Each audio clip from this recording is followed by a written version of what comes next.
So we started the Scaling Leadership Programme. We realised as the organisation had grown that we'd got to such a size that we needed more leaders, so we felt developing a programme where we could support that and scale our leaders was important. There is a challenge of silos in the organization. And I think when decisions are made in a silo, right, you don't understand the impact on the rest of the organization. So that's really what we're trying to address.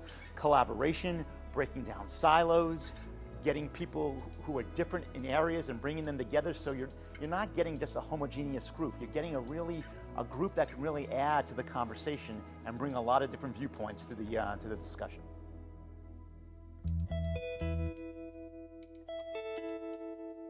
My biggest challenge with my leadership development is myself. Because of the fact that, no matter how far you come at working towards something, sometimes your behaviors revert back, so you've got to keep yourself in check. And you got to just remember that it's a journey and it doesn't happen immediately. Just because you put a plan in place and you execute the plan doesn't mean your behavior changes overnight. That's a good one. One of the biggest takeaways for me is our habits run pretty deep, and there's unlearning that has to go in to relearning how to grow as leaders. People tend to think that they are who they are, and that there's no way to sort of modify yourself, but you can change.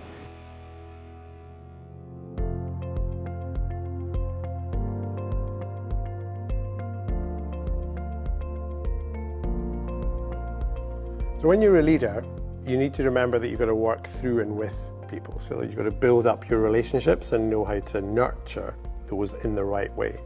You've also got a job to deliver that function of your business to whatever performance aspects we're looking for. The framework that we have in our leadership behaviour competencies allows you to consider what those behaviours are and how to balance the two of them and how one might impact the other. One of the really important principles in the leadership circle is this notion of what's above the line and what's below the line, and how damaging it can be to be below the line too much.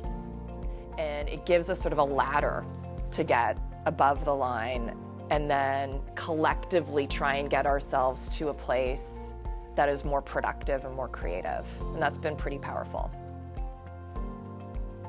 Leadership can be a bit of a whirlwind, but when you have the framework at your disposal, it gives you a context and a model with which to understand everything and to act appropriately and with the right values at the end of the day.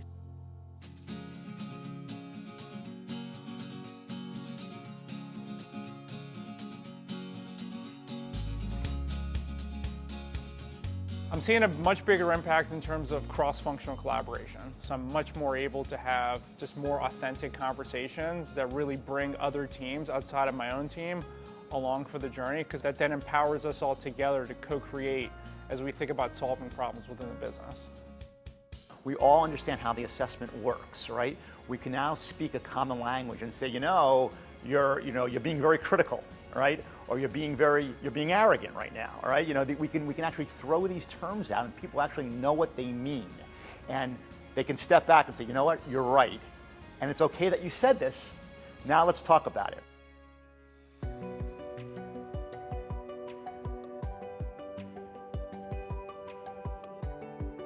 I think the impact of this program for me has been in realizing that I too must grow in order for my people to grow, so that I can't be sort of a spiritual bottleneck for the growth of my organization and the people around me.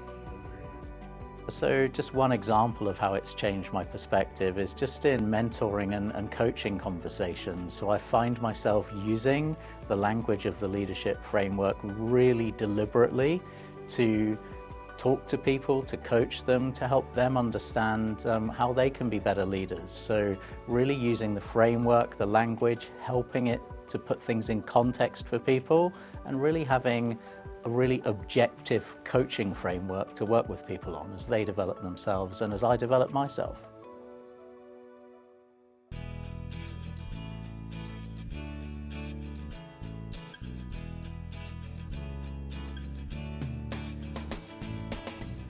So when organisations want to transform, so change, adapt as the marketplace around us changes or things within our business grow, it's down to senior leaders to drive that transformation, to drive that collaboratively with their colleagues around the organisation. Nobody's going to come in and tell them how to transform. Nobody's going to come in and drive a programme for them. They need to take ownership for moving that through, and therefore how they do that with leadership competencies and behaviours is really important. So I think the point is like we can all change and adapt, but just embrace it. And then there's going to be something new to work on, but that's the whole part of this journey. My one piece of advice to other leaders that are contemplating getting involved in their own leadership development or thinking about developing their team is that it starts with you, because it's an ongoing effort and not just a one and done exercise like a lot of other leadership programs that I've done.